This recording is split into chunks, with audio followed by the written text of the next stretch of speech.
Later on this evening, we will announce our positions that are available for the Wilmington Blue Rocks. We'll do that at the end here of the session for Pizza with the Pros, and we'll talk about it. So we'll get to that. Also, I want to remind you, I did put this in the GroupMe chat. So if you're interested in getting those free crab fries, head on down to the Glassboro Chickies and Pete's. Spend $15 and get free crab fries. Not a bad deal. All right. Let's welcome Pat McCarthy here today. Pat, you're going to be sitting right here. Tell you what, before we sit down, let me just go over everything here. So entering his second season, pregame, postgame host, occasional play-by-play is going to do, well, how many games you're going to do in the booth? 61 games, yep. 60 games this year with the Mets. Former play-by-play broadcaster for the Philadelphia Phillies AAA affiliate in Lehigh Valley, the Iron Pigs. College basketball broadcaster, Westwood One. Was this the first year you did Westwood One? First year? Yep, okay. Westwood One, Princeton, and also St. Joe. So just like his dad, Tom McCarthy, if you're a Phillies fan, his dad is Tom McCarthy, so that answers that question right up there. I have better hair. So have a seat. Have a seat, and we're going to get underway. Just take this off. So first thing first, you went to TCNJ. Yes. Don't hold it against me. All right, so now here you are on the Rowan campus. Have you been on Rowan's campus before? I have once I played baseball at TCNJ, so I have plenty of memories on that front coming down here to Rowan to play. Okay. And then I believe the only other time I was here was like the high school football state championships. Thank you. My high school, Allentown, played Delsey in like the state championship game. Okay. So I came down for that. But yeah, other than that, outside of being on the baseball field or that, this is my first time here. So the baseball field is right over here, so yeah. You're in a familiar spot. So let's talk first. We'll give them a little introduction about your background before they have plenty of questions for you. But just growing up, baseball was your sport? Yeah, so I was really bad at it growing up. I was good at it in Little League because I was just bigger than everybody. And then I never really transitioned to the big field. I just never really got strong enough. Basketball was my main sport growing up. I'm 6'6" now. Even then I was like 6'2". Grew 4 inches from high school to college, which would have been really beneficial when I was playing high school basketball. But I decided to become a pitcher my senior year of high school, just kind of messing around. So I went to Syracuse originally and played club baseball there. It was really cold, so I got out of there and came closer to home. Ended up going to TCNJ, playing 2 years on the baseball team there before I ended up getting hurt, which was truly a blessing in disguise because it forced me to step away from the field and allowed me to get my first internship in Reading in 2017. So the Reading Phillies, that was your entry into professional baseball? Yeah, it was really my first intro into any kind of calling baseball because whereas so many young broadcasters were going to the Cape Cod League or going to the Northwoods League to go do games in college or doing games after college, I was playing. So I didn't have that opportunity. So my first time actually calling professional baseball was the summer going into my senior year. And my cousin was working full-time for the Trenton Thunder at the time, and it was like 10:30 on a weekday. And the Hartford Yard Goats, who are the AA affiliate of the Rockies, were playing all of their home games on the road because they didn't have a ballpark. It was still being built. And the Thunder's broadcaster had a wedding, so he wasn't going to be able to be there. So they texted me at 11:30 in the morning, hey, would you have any interest in going on with Adam Giardino, who was one of their lead broadcasters? And I did 3 innings of play-by-play, and I think the Thunder scored like 9 runs in my 3 innings of doing it. Mm-hmm. Used that as my demo, and I just blasted it out to minor league teams and went down to the winter meetings, and Reading had an opening to. It was the perfect internship because it was like a transitional internship into minor league baseball. I did 1 inning of play-by-play game. That was it. Did a little bit of hosting pre and post. Otherwise, I cooked hot dogs. I ran in vegetable races. I operated the pitch clock.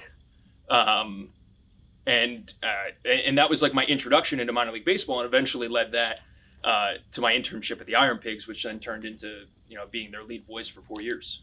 By the way, I know Adam Giardino.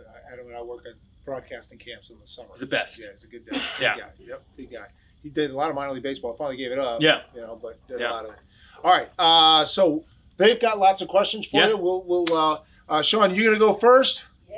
All right. What do you got? What you got? So it's about Harry Callis. Sure. I remember when your dad had to take over for Mm-hmm. Harry Callis. It was during the 2009 season Mm-hmm. versus the Nationals. What was it like for your dad to take over Mm-hmm. in that way? Yeah.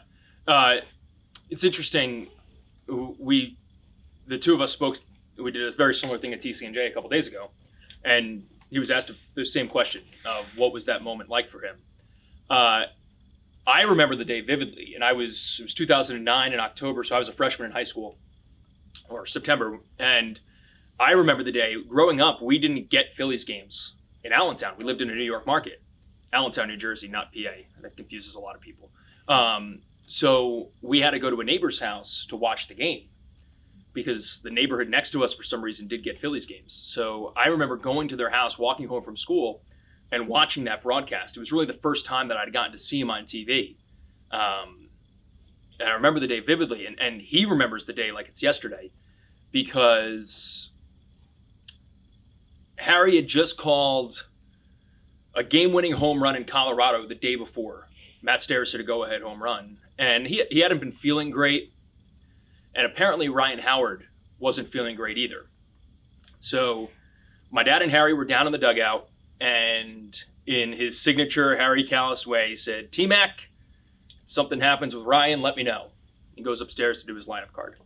And it was at that moment that they got an alert that there was he and Scott Fransky were going upstairs, and the elevator at Nationals Park, it is Mount Everest to get to the broadcast booth at Nationals Park. It's by far the highest point in baseball. And the elevator it takes a really long time, and they overheard that there was an emergency at the broadcast level. And that's when at that point they knew that Harry had gotten sick and ultimately passed away later that day. But he said it was the hardest day of his life, truly, because he immediately then had to go on the air. And he says one of his biggest regrets is that he was stoic, and he had wished that he had allowed himself to be overcome with emotion, because they were also emotional at that time. I mean, Harry meant so much to all of them. So that whole year then was just navigating how to make this transition from somebody that had been the voice of a franchise for 3 or 4 decades. And that's not easy. It's not easy for anybody. But yeah, it was it made him a better broadcaster, I'm sure, because he learned under Harry for so many years. And it ultimately allowed him to be who he is now 15 years later. Not an easy guy to pass. I mean, for those from the New York market, as you know, we've got about half from Yeah. Philly market, half from Yep. the New York market or New York area. Harry Callis is as big a name in this town as a broadcaster we've ever had, and then to have your dad have to replace him, and particularly in that fashion, Yeah. has got to be the most difficult job that anyone's had to Yeah. do as a broadcaster. How close was your dad and Harry Callis? I mean, as close as they could have been, right? Like, I mean, they'd been together for 9 years. My dad started in 2001 with the Phillies, then had his brief 2 years with the Mets. But their desks, so Philly has something really unique. It's probably the best thing that you could possibly have in a major league ballpark, is that the broadcasters have their own office space, which is a total anomaly. That normally we just work out of the booth. Philly, they actually have their own office, and it's just a long, kind of semi U-shaped series of desks, and Harry's and my dad's were right next to each other. So for 3, 4, 5 years, they sat next to each other every single day. And Harry was such a big influence on him because he was, I mean, he did everything, right? I mean, he did the NFL, he did college, and that's what really opened the door for my dad to have an opportunity to do these things, is because when Harry or Scott Graham would leave to go to Notre Dame or to go to Westwood One, they would leave the seat open for him to do it. So the whole process was always to be eventually to take over for Harry, but that was supposed to be 8-9 years down the road. It was never supposed to be, a year plus later. All right, great first question, Yeah. Sean. Very well done. Good question. And your dad did a great job because I watched that game. Yeah. Well, good job. Yeah, Thank thank you, you. Sean. Thanks Thank for you. bringing that up. All right, go ahead, Jason. Good to see you. Oh, good to see you too. What's going on? How are you? I'm doing good. How are you? So I graduated from Rowan a couple of years ago, Mhm. and I graduated with a sports communication and media degree, and I've learned that from all of these Pizza with the Pros events that it is like really, really important to just network Yeah. and just like work on your craft and just try to get better at doing play-by-play and sports broadcasting. And I just like wanted to ask you, like, do you critique yourself when you're doing your play-by-play, and if so, how like much of an extreme? Yeah, that's a great question. I tell people all the time, we are our own biggest critics. We're always going to be. And I promise you, if you think it sounds terrible, it is not nearly as bad as it sounds in your ear, because we all feel that way. I try not to, honestly. I always go back and listen. But in the moment, I never try to critique myself live on the air. It's like when you're playing golf, right? If you're at the tee box and if you're telling yourself, hey, don't slice it, don't hook it, chances are you're gonna hook it. Your best shots are the one where you just go up and do it. So there are certain things that I do notice on the air. I did Princeton Penn 2 days ago, and the pace just wasn't what I expected. I've been doing Princeton games for almost 10 years now, so it's not your traditional Ivy League game where they're leaking the shot clock down to 4 or 5 and then getting a backdoor cut. But it was just way faster than I was anticipating it to be, so I got sped up. And I noticed like 2 or 3 times that I said wing when I meant to say corner, or I said left when I meant to say right. So I had to check myself, and I said, hey, just slow down. So I have different things that I write on my scorebook just to tell myself that I can look down as little cues to say, hey, get yourself back, go back to doing what you're doing. But if you overthink it, you're going to get in your own way.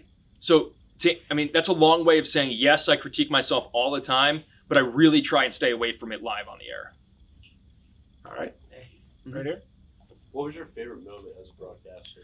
Favorite moment as a broadcaster? Whew. So I was doing it's not an on-air like sports moment, but a few years ago I was doing a Princeton Brown game, and Princeton needed an analyst, so they brought my dad in to do it. So we got to call a game together, which was awesome. I mean, it could never be replicated. It was by far one of the most surreal moments of my entire life. And then, and he took the edge off. He looked at me right as we're about to get on the air. He said, all right, so I'll do play-by-play and you do color. I'm like, sure. He's like, no, I'm just kidding. Just go do it. And that was so great.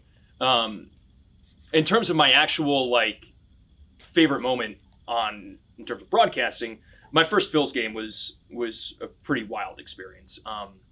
It was 2021, and I'd never done TV before.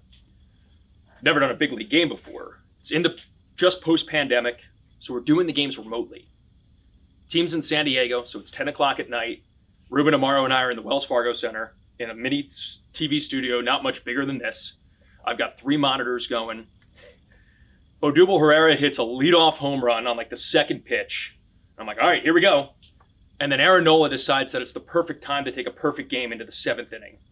And I'm just sitting there like trying to call my first major league game 3 time zones away while still trying to document that Aaron Nola's throwing a perfect game.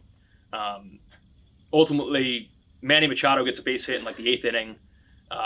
Jake Cronenworth hits a 2-run home run to tie the game in the 9th.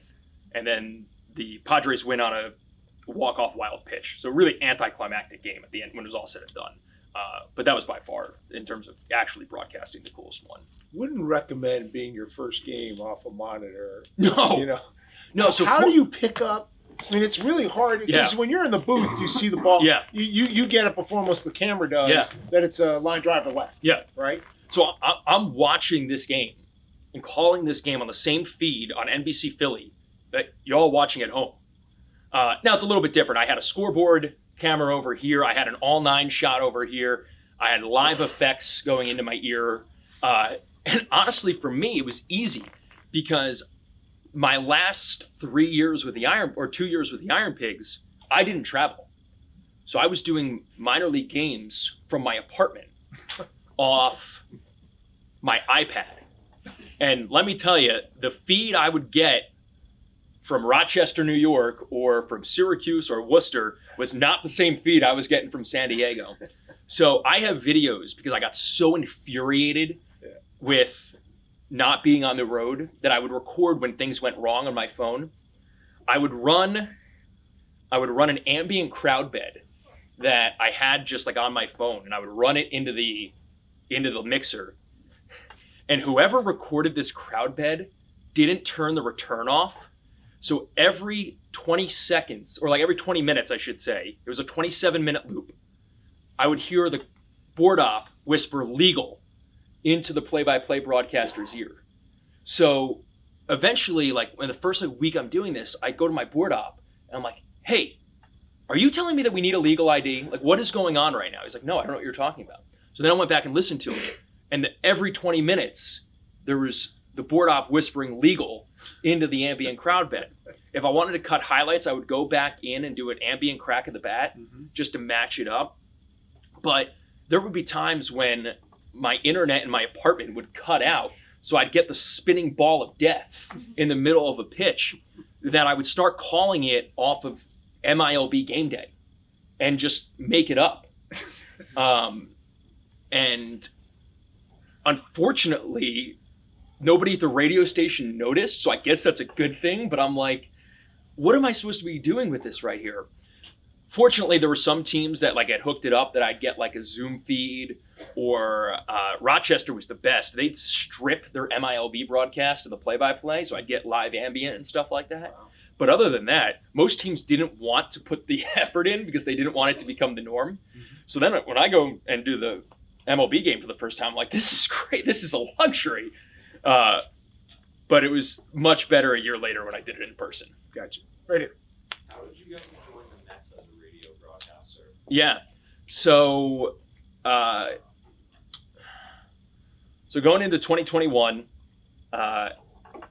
Howie Rose and Wayne Randazzo were the two main radio broadcasters. And at that point, Howie had missed a couple of games the year before. So they were trying to find somebody that would be able to fill in when Howie wasn't going to be on the road. So it was 2021 is a really weird year, right? Like we're post-pandemic, but we're still kind of in the pandemic. So 2022, we're thinking, okay, it's going to be like the normal year. Lockout happens. So that delays everything. So, but I still had been in the mix, and I'd interviewed for this fill-in position. I had 3 interviews, and we're getting closer to March. Now the lockout's over, but I'm going down to spring training with the Phillies to do spring training games. So I'm thinking, all right, this is what's going to happen. Is I'm going to go down to spring training. I'm going to get set to call Phil's game, and that's when I'm going to call one way or the other that I got this job or I did it. Lo and behold, I'm in Sarasota. I'm getting set to call the Phillies and the Orioles. Michael Bourne and I are in the broadcast booth, and I get the New York area code pop up on my phone. I'm like, all right, well, this is going to go one of 2 ways. I'm either a major league broadcaster, or I got to collect myself because I didn't get the job. I'm going back to Lehigh Valley, and I got to call a Phillies Orioles spring training game. I didn't get the job. So I'm like, okay, figure it out. Let's go. So I go in, I call the game. It ended up being a blessing because 2022 comes, and I get to be a part of the Phillies World Series run. You know, I ended up filling in for 15 or 20 games on the Phil's broadcasts. Got to go to all the World Series games. I should say I got married during that time too. That was the best part. And I got to close out the 2022 season feeling really good about where I was going to be. Jake Eisenberg, who had gotten the job, was the AAA broadcaster for the Royals. So he was flying back and forth from Omaha to New York, and at the same time had also filled in on a couple of Royals broadcasts. So around October, I find out, because Jake and I have a really good relationship, we're really good friends, Jake's going to go get the Kansas City Royals job. So that's going to open up this position again. December comes, Wayne Randazzo gets announced as the TV voice of the Angels. So now all of a sudden there's 2 Mets jobs open. So I'm like, all right, now we're going for it full time. And I just went through the interview process. Fortunately, I was able to kind of pick it up right from where I left off a year ago. They had the 2 position, they had the 3 position, and from the get-go, they were very honest with me. They said, hey, would you be interested in this number 3 role, doing pre-post and doing occasional play-by-play? I'm like, absolutely, like, no question. Get me out of minor league baseball any way as possible. And I went through the interview process, and that's how I got the job. Yeah, it was a lot of right place, right timing, and things working out. How many Mets fans do we have here? Nice. All right. What's it like, Jackson, being a Mets fan? It's a blessing. You learn how to be tough. You got to learn how to be tough It's a roller coaster every year. every year. That's what it seems like. What is it like growing up as a Mets fan and now being here, growing up as a Phillies fan, Yeah. or following the Phillies, whether you were a Yeah. fan or not, but obviously you saw a lot of Phillies games. Yeah. And now doing their rival. Yeah, so there's 2 parts to it, right? So my dad had Mets games for 2 years. Yep. So in 2006 and 2007, I was in 5th and 6th grade. So those are like my formidable years of like becoming a big baseball fan. Mm-hmm. I was a diehard Mets fan for 2 years. I had my black Carlos Delgado jersey. I had my Billy Wagner jersey. And my best friend, who's a diehard Mets fan, had season tickets. So we go to Shea all the time. Went to a bunch of playoff games that year. And it was great. And then 2008 comes around. My dad goes back to the Phillies. 2008's kind of a hard season to not jump right back into being a Phillies fan. So baseball was always like a really unique thing for us because we were just around the game. Mm-hmm. So as much as like we were Phillies fans and we rooted for the Phillies, my brother and I were just baseball fans as a whole. So, and then once you start working in the industry, I found that you kind of become detached to the team itself. And you root for more the players, you root for more just the overall impact on the game. So by the time I got to 3 or 4 years working in minor league baseball, the fan in me kind of had got away, and it was just part of the business. That's something that they probably don't realize that, Yeah. and we tell them that each week, that your fandom does kind of go away, Mm-hmm. but your love for the sport will always be there. 100%. Yeah. Yeah. Because players come and go, teams come and go, but you still have to be energized and excited by whoever it is you're watching on the field. I tell people all the time, because I've gotten asked this question a million times about growing up, and they asked me that in the interview process. They're like, you are associated with Philadelphia. How is it going to be in New York? I said, the fan bases are so similar. It's all about authenticity. Mm-hmm. If you want to be there, that's all that matters. For me, my life is way more enjoyable. My job is way more enjoyable if the Mets are winning. Yeah. It makes going to the ballpark every single day that much more exciting. So that's where your priorities kind of, fall in line. Basketball or baseball? It's a great question.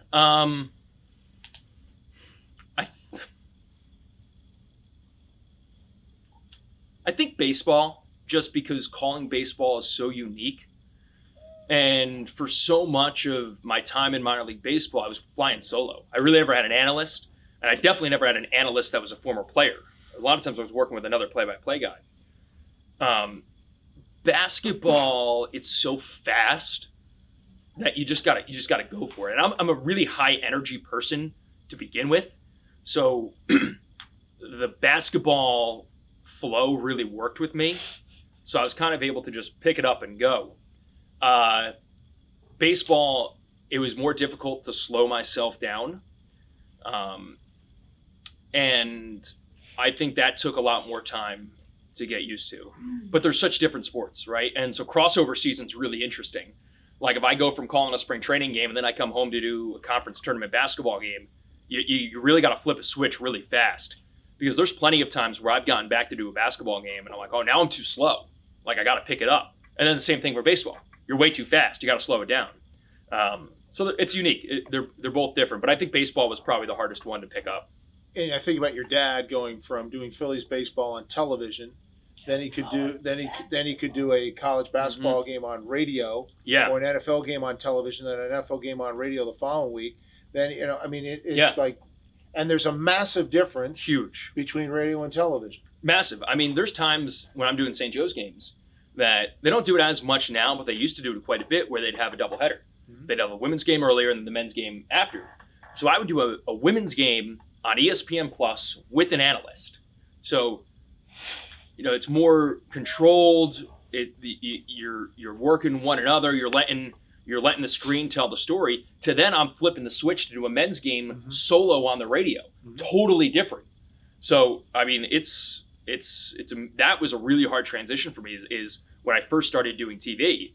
Is you're no longer the star on TV. The game itself or your analyst is the star. And that for me was one of the harder transitions. So Aaron right here just did a game for the Delaware Bluecoats on television. Nice. And then he's been doing radio all season. So Yeah. what are you saying? Yeah, no, I understand. Yeah. It's crazy. It's crazy. Yeah. Crazy. So that's an adjustment that any broadcaster Yeah. has to get used to. Yes. How would you say that as you move forward as a broadcaster, your relationship with your dad has shifted? Whether it's does he give you advice? Yeah. I would have said this. I would have said that. Yeah.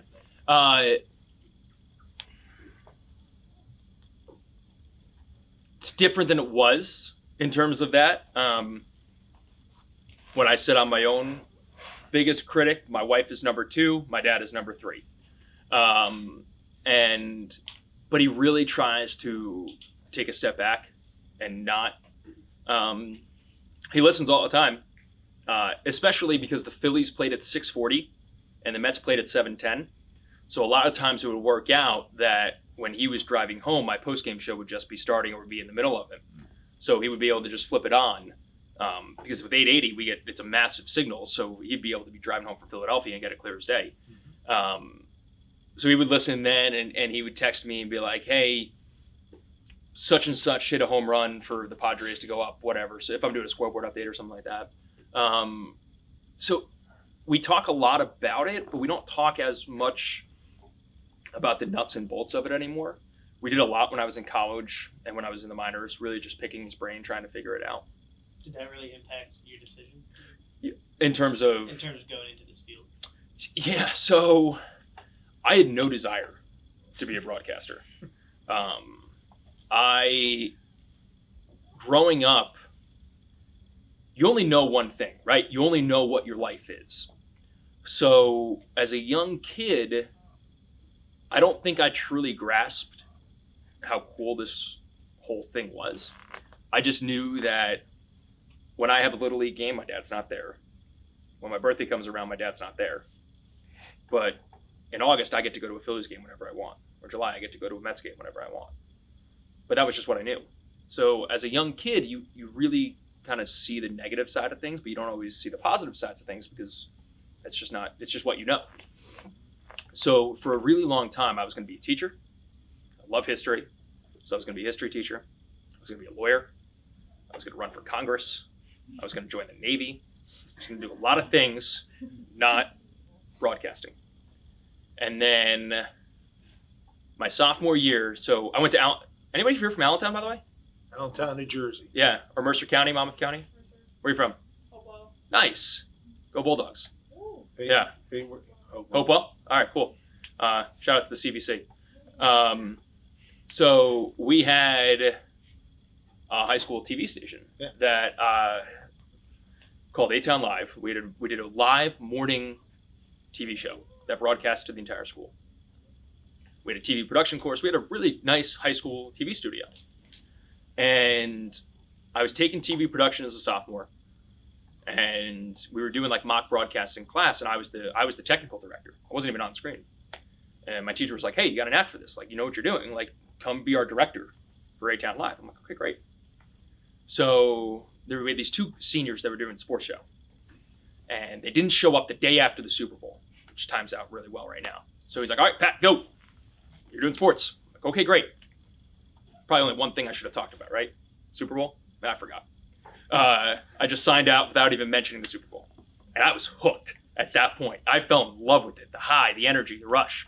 So from then I switched. That's when, and at the same time, I kind of had that aha moment. Like things started to click for me. I'm like, all right, this is really cool. This is what I get to do. And then you recognize the sacrifices that went into this. Everything that my dad did to allow us to have these experiences. I'm like, man, that's awesome. Like, how cool is that? So that's when I really switched my focus. And that's when I decided, okay, I'm going to go to Syracuse. I'm going to do this full time, and give my kids the experiences that my dad gave to us. And that's when it really like kind of shifted for me of like, okay, this is what I want to do. Just so you know, his dad is a workhorse. He's one of the nicest people in the business as well. So he works his tail off. Yeah. And he was always home, which is this is like the wildest how he thing. did So that. like Yeah. he and my mom had a rule that if he could be home within 3 hours, a flight, whatever, he would do it. So that meant if he could be home for a Little League game, he was going to be there. And then he always found a way to be home for the big moments. And now that I'm 28, I remember those things. I don't remember when he wasn't home, but I remember when he was there for sure. Yeah. His big thing was like, the Phillies used to play 1:00 Saturday games, which is unfortunately teams don't do anymore. But we would have 9 a.m. baseball games, so he would always be there to at least see one at bat. He would always be there to see at least one inning in the field. He might have gotten home from a red eye that night, but he was going to be there to make us breakfast in the morning before we went to school. So like those little things, like all like added up to, I was like, man, like that's what it's about. That's what's going to make the impact, 15, 20 years down the road. Yeah, really good point. Okay, who's next? Let's go. Go ahead, Sam. How do you manage your time between I'm sorry? How do you manage your time Between each game? Depends, right? So I could go 10 days without a broadcast. Baseball season's every single day. I could have 3 basketball games in a week. So let's take that for an example. So I've got 3 games this week. I've got St. Joe's, Dayton, a women's game on Wednesday, and then the Ivy League plays back-to-back a lot. So I've got Princeton Brown on Friday. I've got Princeton Yale on Saturday. So today I had a really light day. I didn't have much to do. I have a day job because I'm just nuts and I need to stay busy. I'm either a substitute teacher at my local middle school because I just love it, or my father-in-law owns a software tech company and I do software installation for grant managements. I don't know what I'm doing, but I do it anyway. So like my day is just different depending on the day. Like I just need to stay busy. I gave myself 2 days off after the baseball season and I said, okay, time to get back to work. And I was subbing at my local middle school that next day. I worked there full time during the pandemic when sports kind of shut down. I worked there as an instructional assistant in a 5th grade classroom. I was like a one-on-one. So I just balanced my time. Even when I was working in minor league baseball, I would work as a sub during the day, and then I would drive to Lehigh Valley for my game at night. I just need to be busy all the time. Otherwise, I'm going to go nuts, and I can only play so much FIFA. But I'm getting really good at it. So to get back to your original question, today I started my preparation for Princeton Brown, which is on Friday. So then I can dedicate. So that was the first half of my morning. I wake up at 6:30 every day when my wife gets up, and then I watch the news. I drink my coffee. I read the New York Times because even though I'm 28, I act like a 75-year-old. And then I go upstairs, got some work done, sent out some emails, and then started my prep for Friday. Did that until about 12 o'clock, and then I switched my focus over to my St. Joe's game on Wednesday. I won't look at my Princeton stuff again until Thursday. I'll watch the previous game for both teams. It's really important for the opposing team just because I can get some stories, and I can also, pronunciations are the biggest thing. A lot of times there's not always a pronunciation guide, so I can, if ESPN Plus is great now because it's all local broadcasters that see these teams every single day, so I can trust the pronunciation. So I'll do that. And then I normally stop my prep around 5 o'clock. I really try to not prep all day, especially when my wife gets home. And I just repeat that process. And I do that pretty much every day until my games come. I'm pretty routine oriented. I get to a game for a basketball game anywhere from 2 hours to an hour and a half early. baseball's a lot different because my commute is 2 hours to Queens. I have to be there at 3 o'clock for a 7 o'clock game when the clubhouse opens so I can get my pregame interview for that day. So baseball kind of switches up my routine a good amount, but yeah, that's my schedule during the off season. I try and have my book done for a basketball game at least 24 hours beforehand. And I like to have it printed too, so that way I can see it on my desk as I would see it in a game. Go through my pronunciations, make any kind of handwritten notes, and then kind of roll from there. All right, so you're leaving at 1 o'clock to be there at 3 at 12:30 normally I leave. 12:30. Yep. Leave at 12:30. Yep. Okay, you're leaving the stadium, you're leaving City Field at what time? Anywhere from 11 to 11:30. Okay, so you're getting home at 1 a.m. and you're up at 6:30. Try to be. Not as much during baseball season. Okay. But I try. It's kind of like what my dad instilled in me. Okay. So my wife's a teacher. So our schedules, they don't really line up very well. Because when I'm at work, she's home. When I'm sitting at home doing nothing, she's at work. So I really try and wake up for at least an hour or so when she's getting ready for school, and then I can fall back asleep after that. Yeah. Okay. That's called the commitment to your job, right? To understanding, that kind of commitment. So just there are people willing to do it, and they do it at a high level. And your dad definitely, your work ethic is from your dad. Knowing your dad, that is definitely from your dad. Go ahead, Christina. Do you think that your love of history and love of teaching has translated and made its way into your broadcasting? 1,000%. Because I love to know things. I tell people all the time, I know everything about everything that nobody cares about. Because you never know when something is going to come up and be useful in a broadcast. And they're kind of the same thing, right? Like if I'm teaching a history lesson, I'm teaching somebody about the War of 1812, or I'm teaching them about Reconstruction or Vietnam, or I'm teaching somebody the history of the New York Mets, history of St. Joe's. Like it's all like the same thing. Like I'm still doing research, I'm still learning things. So yeah, 1,000% I think you would ever want to do something like he does and do like a history, like teach a class about Yeah, I teach the sport? history of sport in Philadelphia. Yeah. Oh, that's awesome. I would love to teach. I've always said, up until probably last year, I had constant like internal debates with myself of whether I was going to give it up and go into teaching. Did I introduce our new guest lecturer, Pat? No. No, that's great. Yeah. It's I just love being in the classroom. by the way, so so the history, you could do the history of New York sports easily. Easily. I don't think you can do the history of sport. So the history of sport of Philadelphia, I've been doing for about 7 years. Did it at Temple before I came here. Mhm. But there's only certain markets I think it really is relevant. Yeah. Boston, Chicago, Yep. Certainly New York and Philadelphia are cities that it really Yeah. works. 100%. But your love for history would certainly translate to also Oh, yeah. sports in addition to news events. Yeah. Aaron, go ahead. As a major league broadcaster, how much does your relationship with the players and even the manager factor into the broadcast?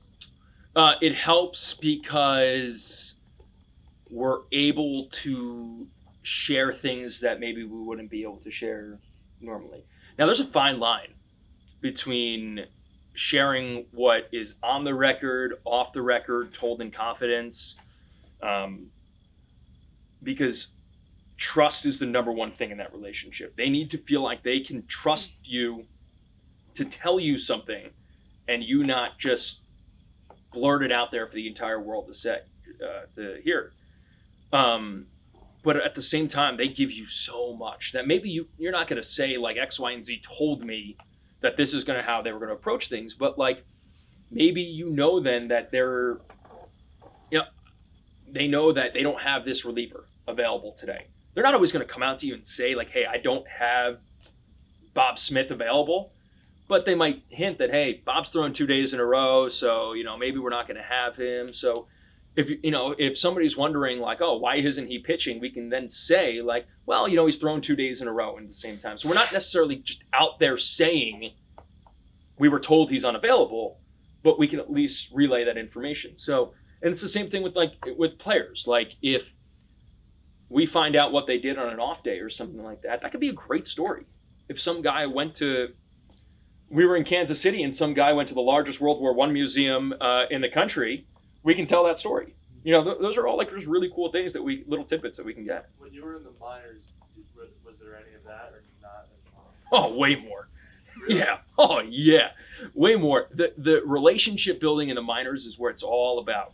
I am way closer with the players that I knew in the minor leagues than I am with the guys in the big leagues.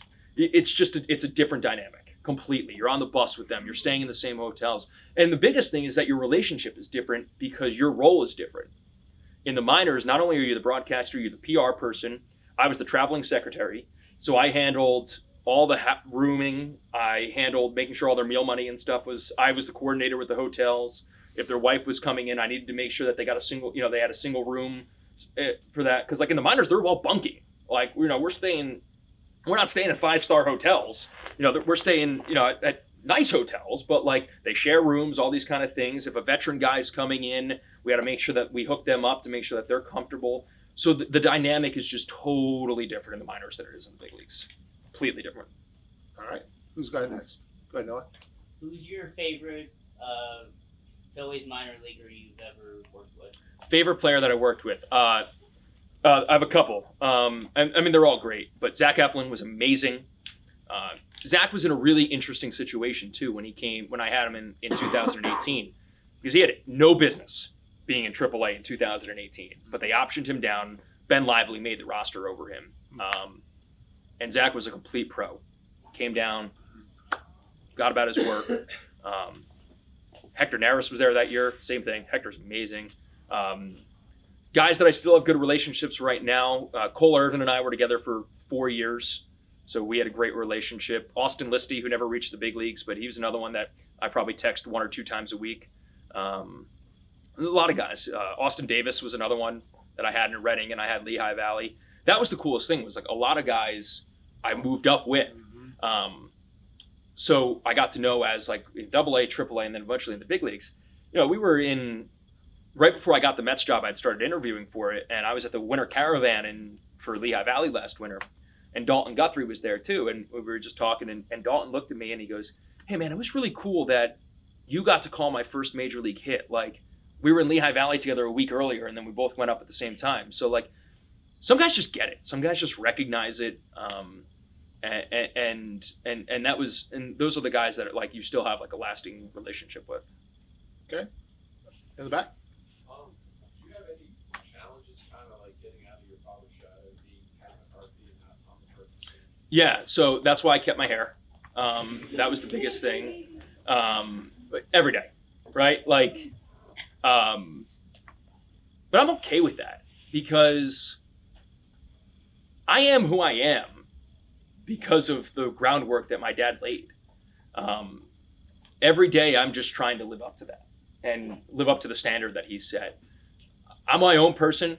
I have my own style. I have my own way of doing things. But I'm a McCarthy, and that's cool. That's just fine with me.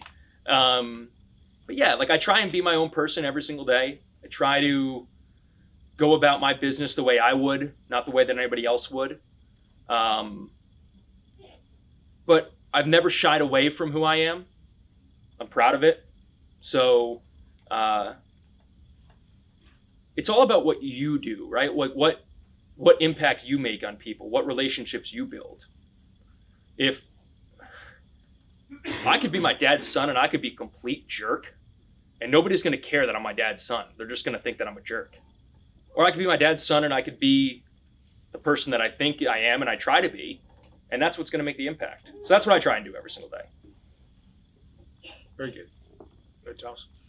So a lot of times athletes kind of bring up that, playing different sports sometimes makes them better in their main sports. So I'll kind of throw this to you as a broadcaster. Yeah. The fact that you do basketball and baseball, does it make you better as a baseball broadcaster, or are the two so unalike that they're just so different that basketball is one thing and baseball is another? Reps are reps. And being a well-rounded broadcaster will make you better at every single individual sport that you do. Because also it doesn't allow it to get stale. So you start longing for that other sport. And especially in a baseball season that's so long, you need to be fresh and ready to go, and you need to be excited for it. So I think that 1,000% doing basketball makes me better at baseball. Doing baseball makes me better at basketball. And I would challenge all of you to do as many different sports as you can. I've done field hockey, I've done lacrosse, I've done soccer, I've done football, I've done wrestling, I've done softball. I got asked to do rugby the other day. Not quite sure how that one's going to go. But yeah, 1,000% every individual sport that you do makes you better at the other one. Yeah. So I'm a really competitive person. I don't like to lose, and I don't like to feel like I've never given it my best shot. So I go out there every single day and I prepare for every single broadcast as if it's the most important one. And I think that has helped separate me to an extent. And I think that it's what keeps me going every single day. And the other thing is I always like to think that I'm a pretty like reserved person. I think people that meet me would argue that I'm the complete opposite because I'm pretty energetic and stuff like that. But I kind of like to be to myself. So that was a really hard thing for me to overcome. And eventually I just learned that all it takes is sending an email and something can happen. Because you can't get a job if you don't apply for it. You can't get an opportunity if you don't push yourself for it. Nobody is going to be a larger advocate for yourself than you are. So that was the hardest thing for me was you have to be, I mean, you have to kind of put any kind of humility aside and put yourself out there because all it takes is one person really liking how you sound because it's such a subjective industry, right? Person A is not going to like you, but person B might love you.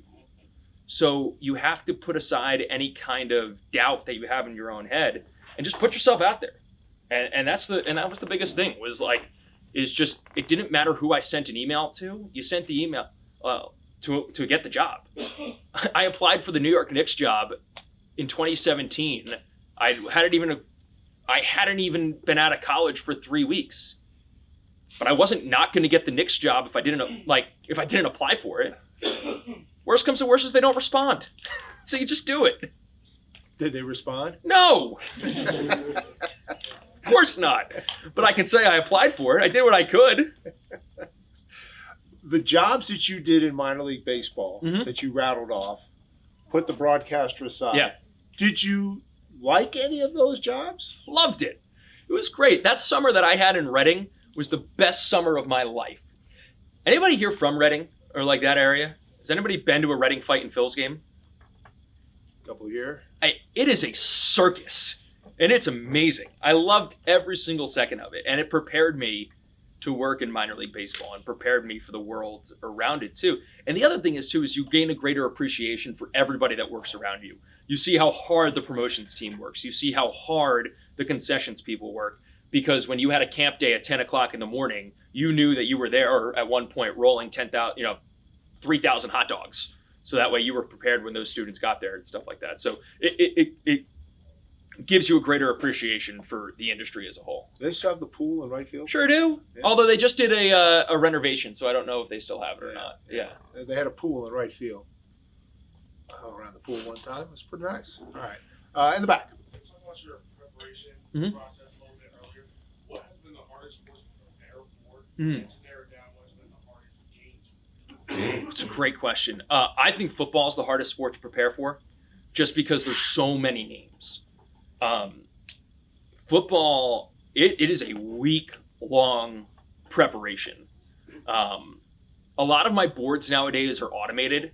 Like I have like an Excel file that I can fill in like instantly. Football, I still handwrite everything because it just you have to remember so many different players. Football on the radio is a little bit different because there's not a ton of time. You can't tell a ton of stories. I haven't done football on TV because that's where you do have opportunity to tell stories, so you have to prepare a little bit differently. So football is the hardest sport to prepare for because it's a painstaking process, and it just takes a really long time. And half the stuff that you prepare, you can't even use anyway because the narrative in the game changed within between a kickoff and a first down. In terms of the most difficult game I've ever prepped for, the hardest games to prepare for are the games where you're not familiar with the teams. I can walk into any St. Joe's or Princeton game right now and not have a thing prepared and be able to call the game without an issue because I've been doing it for so long. I did a Princeton St. Joe's game against each other the first week in December where I'm like, why am I even doing boards for this? I know everything that I need to know.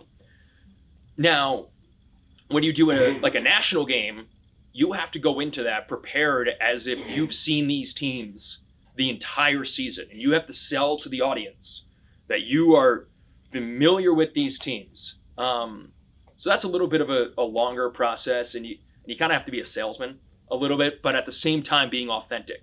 Because if there is two things that people will get from a broadcast, they'll know if you're prepared or not, and they'll know if you're being authentic or not.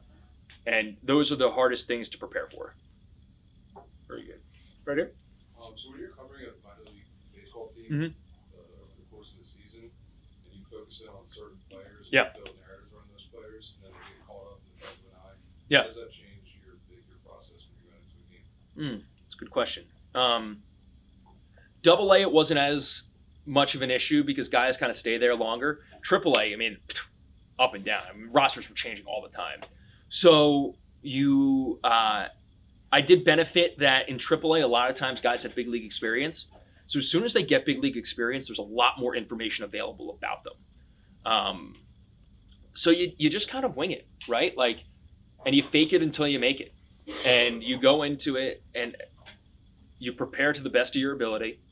And you just continue to read and you continue to research because rosters are ever changing.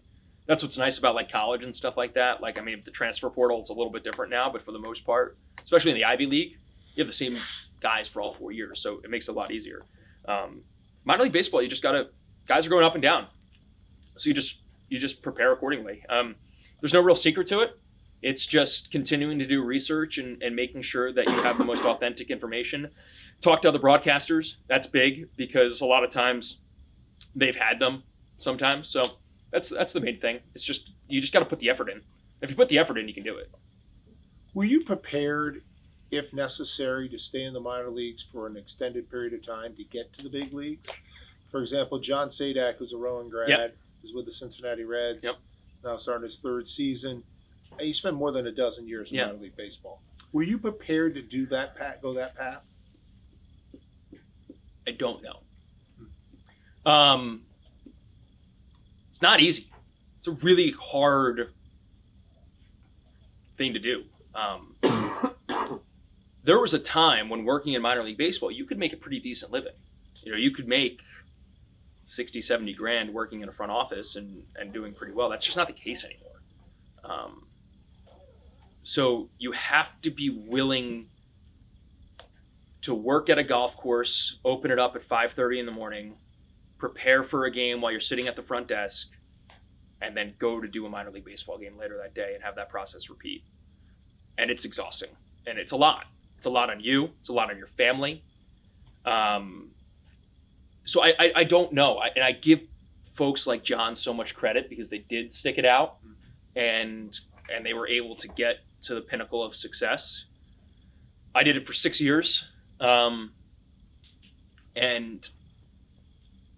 I think because I got a taste of the big leagues with the Phils for a couple of years, I think that kept me going. Because once you get the taste of it, you just want more of it. But I don't know because it is a lot. And I wasn't living in the Lehigh Valley. I was commuting 90 miles both ways to get there. So it would have been a lot. But I think if you love to do it, it's worth it. Let me bring a couple things. No one's asked the question about the NL East, which Yeah. I'm a little surprised. So you have a pretty good understanding of the Philadelphia market. You Mhm. obviously understand the New York market. So give me your take on the NL East. Well, unfortunately, the Braves are still the team to beat. And I just think they're really good. I don't think there's any reason that we're not going to be talking about 3 or 4 teams being in it though until the end of the season. Miami's good, and there's a reason they were in the playoffs last year. So I think it's going to be a really competitive division. The Nationals are young, they're exciting. I think people are sleeping on the Mets a little bit because I do think that their core is still intact, and the starting pitching is good enough, and the bullpen's better now with some of the additions that they made. I think the Phils and the Braves are still, the 2 teams to beat in the division right now. But I think it's good. I think they'll have at least 2 teams in, potentially 3, and who knows, maybe even 4. As far as divisions in baseball, where would you put it? It's a great question. I think the 2 Easts are the best divisions. I mean, it's hard to argue against the National League West right now because it's the reigning National League champions and arguably the greatest baseball team ever assembled right now in the Dodgers, and the Giants are going to be better, and the Rockies are still there. And there's not much more to say except that the Rockies are there. Coors Field's wonderful, by the way. It's a lot of fun. The Central's different. I mean, the Cardinals, what are they? I don't think a lot of teams know. So I think the AL and NL East are still the best divisions, though. All right, final question is, in a moment I'm going to show them all opportunities available with the Wilmington Blue Rocks.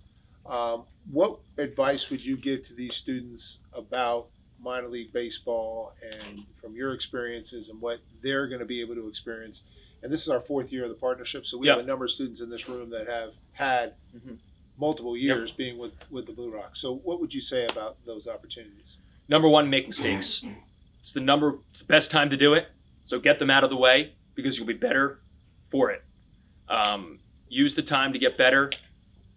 Don't try and be perfect because it's impossible to be perfect in this industry, and you're always going to continue to grow.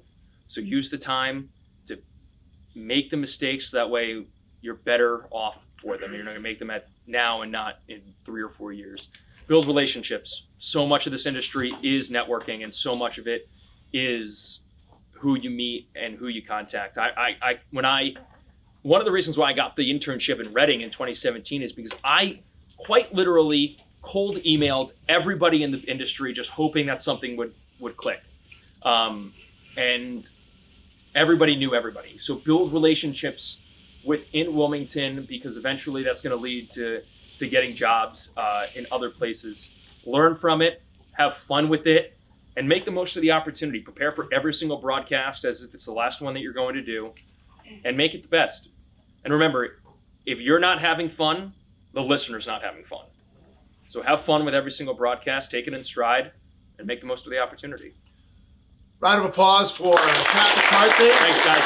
Just bring that chair. Yeah. Hang on here a second. Yeah. So next week, so John reached out to me, Rowan grad from 2014, says, hey, I want to be in the area. I see what you do with Pizza with the Pros. I'd love to talk to the students. So the senior content manager, this is a guy in charge of all social media for both the New Orleans Saints and the Pelicans, will be here next week to talk about social media. So I think that's really great. And look at his experience. He's been in every sports league imaginable. And he graduated 10 years ago. So he's done an awful lot. So for those of you who have interest in social media, that will be our guest next week. All right. Next up. So we've got the Blue Rocks. And the Blue Rocks will be, again, on Roll Radio. All right. So the opportunity to do – now, they've been on the radio station, I believe it's since 2001. But now this will be our 4th year of calling Blue Rocks games by students. Right. By students. But also – we do the television production for the Blue Rocks. That started last year. So we are involved in the Blue Rocks production that's on Major League Baseball's minor league network, MILB TV, and we do all the production for that. And they simulcast our call from Rowan Radio. So that's what we have. So the broadcasting opportunities, the application are due by Friday, February 23rd. All applications will be due by the 23rd. I'll do a whole explanation about the other opportunities. The game link, we've done this. If you've done auditions before, we provide a game link. You'll be doing a broadcast with Derek Jones and myself for the audition. And we provide the game that you'll be doing and information about that game. And we'll be doing it here in Rowan Radio right next door. And then the audition date is on Wednesday, February 28th. What I would say to all students, I need to know if you're a broadcaster, I need to know your availability on that audition day of Wednesday, February 28th. We're planning on doing it between 1 and 5 p.m. So let us know the time when you're available between 1 and 5 p.m. To be able to do the audition on the 28th. So interested students, you send it to sportscam@rowan.edu, cover letter and resume.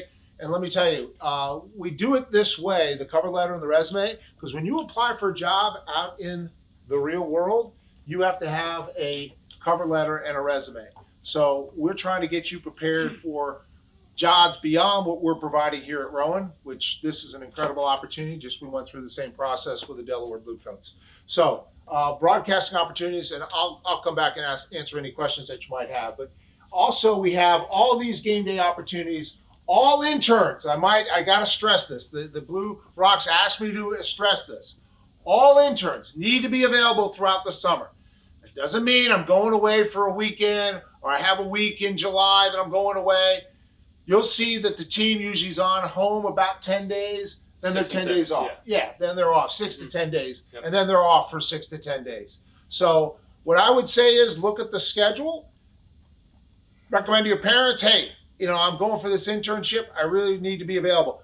Last year, we got into a little bit of a crunch with production people. I certainly hope we don't have that problem this year. But I want to emphasize, make yourself available. This is a opportunity. You're going to get a stipend for doing this. Okay, so we do cover your travel costs. Before I go through the particular jobs, I also want to emphasize, and some students have already emailed me or texted me or whatever, we did provide housing last year at a reduced cost. Anyone in this room had housing last year? Sam did. Okay, so we did have reduced housing last year for students. So if you're interested, if you have a problem where you live in North Jersey, you're not living here the whole time. But if you have a 10-game homestand and you might work 7 of those games, you might want to be here instead of driving back and forth. So we do try to provide that for you. And again, that's worked out through housing. Applications, again, all submitted by February 23rd. The season begins April 5th. So it's an early start to the season in minor league baseball. It seems a little early. Normally it seemed like we might have been a tad later. All right. The beat reporter, editor, and photographer. Last year we took 2 writers, I think it was. Tyler, 2 writers last year, do you think? Was it 2 writers or 2? We had an editor, 2 writers, and a photographer. But this year we're going to have basically 4 people. Okay, we could have 2 editors who also would write, and a writer, and then a reporter or a photographer. So that is an awesome experience that we started a few years ago. We want to give students that experience of being a beat reporter. Nick, you're doing that now for Blue Coats, right? Tyler's with Blue Coats. So again, an opportunity to be able to do that experience. Broadcasters get it. Everybody gets it when they're doing their front office opportunities. We want to give the writers an opportunity as well. All right, production. So we're ramping this up to 15. We anticipate the pool of 15 production people. We're looking at probably now, I know Blue Coats, we have a pool of 20.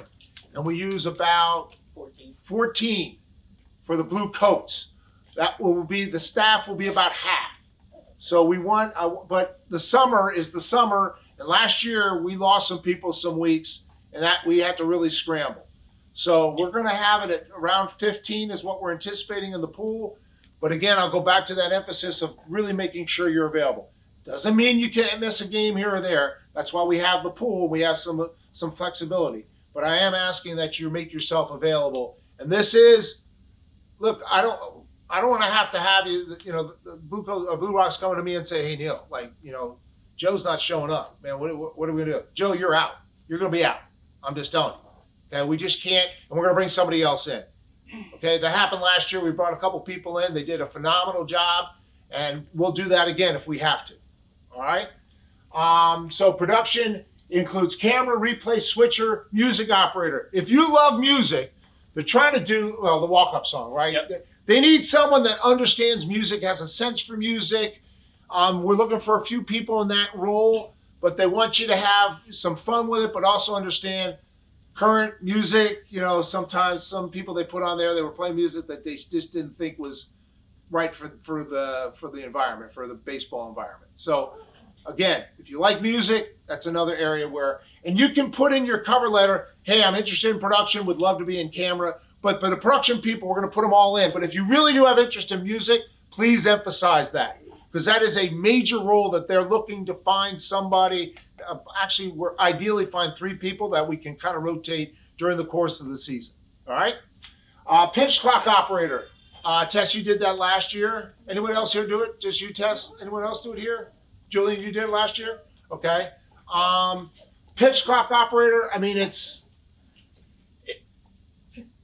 pretty self-explanatory, but the rules are how important is it, though?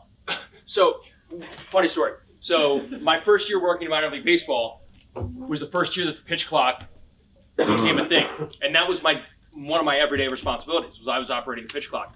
I had it happen once that an umpire came up to the press box after the game and walked me through how to do the pitch clock because he felt like I wasn't doing it effectively enough. So it does matter. Let me tell you, my life as a broadcaster is a heck of a lot better because of the pitch clock, because it makes the pace a lot better. So yes, very important. Candidates must be able to stay engaged for the entirety of the game. Tess, do you have time to go on your phone? You do not. Julian, time to go on your phone? Time to talk to your buddy? Maybe time to go get a popcorn or something like that? You better love baseball. You better want to be there. Okay? You better love baseball. You better want to be there. But you're trained. How are you trained to do it? It was like an online, like they sent a video. Okay. All right. There you go. Okay. All right. Promotions team. We're putting 4 positions available. Davion, did you do that last year? You were in promotions. Anyone else here promotions last year? Okay. What would you say about being promotions? Honestly, just have a lot of fun. Usually all you do is pick some kids, you go in, pick some kids before the game, as soon as they come in. Depends on what the game's already set up for you. They're already set up for what games you're going to run. Pick a bunch of kids, you set it up, you coordinate with the in-game host, you guys go out, set up the game, let the kids play, and when it's surprising, you guys have a lot of fun. All right, Davion, you are a marketing major in business, correct? Yep. Okay. And you got involved last year, correct? Yep. And now this year, Liz Welsh, the general manager, gave you a seasonal position. Am I correct? Yep. And what will your responsibilities be with that seasonal position? So I'll be involved with promotions as well as merchandise and ticket sales. Nice. So, to Pat's point earlier, Davion, not in our major, but I got to know him. He got involved. They love him. And he's not the only one. There's other people in this room that I have heard really nice things about. And now she said, oh, I'm bringing Davion back. And by the way, the Blue Coats love him too. So that's what you want to do. I say this all the time, and I'll quote from Alex Yo, who runs the Delaware Blue Coats. Alex would always say, it's not who you know, it's who knows you. They know him. They want him to work. So all the people that applied for those seasonal positions, he beat them all out. Why? I know what I'm getting with Davion. And again, I'm just using Davion right now. There are other people in this room I've heard very nice things about. Some of you, I've shared those with you guys. All right, studio radio host producer. Those roles are here at Rowan Radio, but you are more than welcome to get involved, just like some of you have gone to the Blue Coats. You're more than welcome to go and get involved, experience, be there. We have used some studio hosts or producers before to fill in as a broadcaster. So you're one step away from getting in there and doing it. Who did that last year here in the room? Anyone? Sam did it. Justin did it. Okay. Listen, it's another way of putting on your resume that you're working for the team and you're one step away. Look, he does is your primary job the pre and post game for the Mets. That's your primary job. Every day. But you're there, and now you're also doing 60 games in the booth. Yeah, and there were times where I literally got to the ballpark and found out I was doing play-by-play that day. All it takes is the opportunity being there. And you want to be around, and you want people to see you and experience what you're doing, okay? And then lastly, we have a statistician.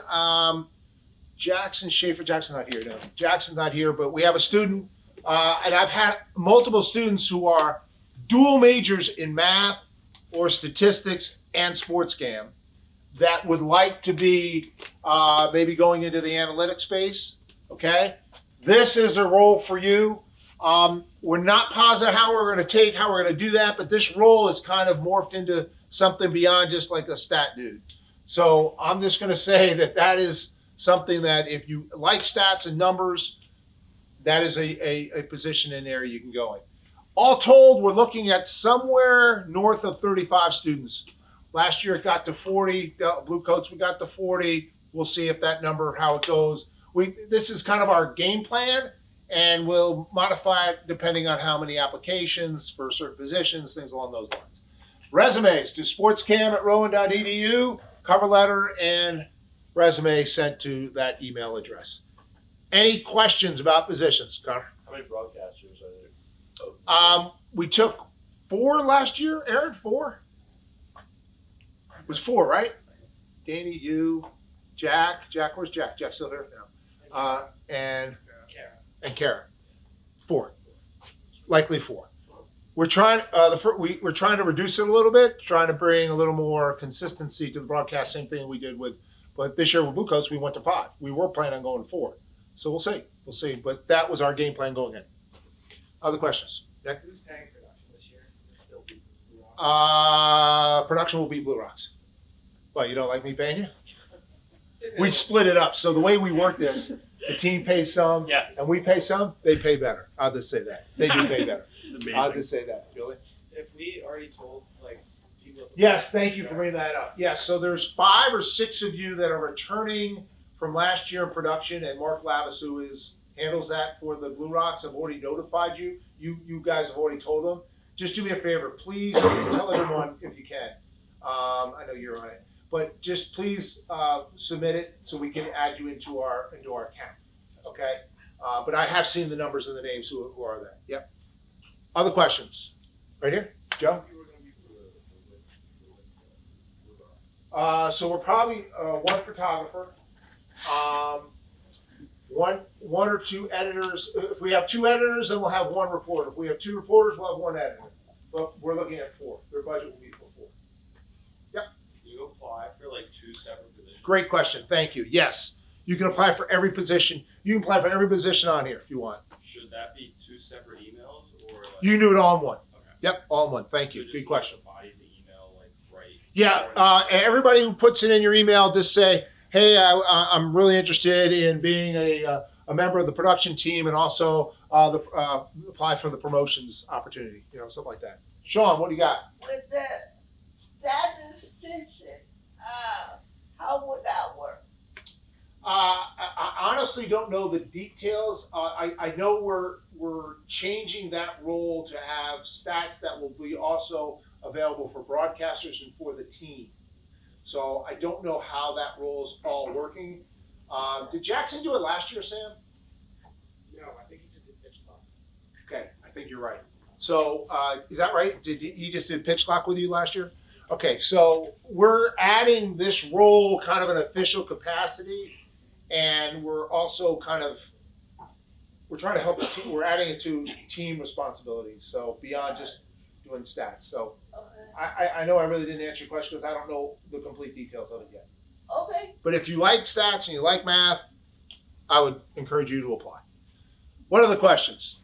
What would you say about all that? It's an unbelievable opportunity. This is just Rowan students. Yeah. GCNJ? No.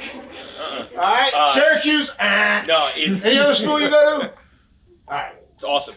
Allentown High School? Well, they can come here to Rowan. I mean, there's quite a few. I know that. All right. Send them here. But it's a tremendous opportunity because, I mean, I can tell you in my 2 years interning, I did every single one of these things. So it's going to make you so much better. And remember, for Game Day Stinger, there's somebody at home calling a game whose internet just went out, and they're going to need you to be really good at it.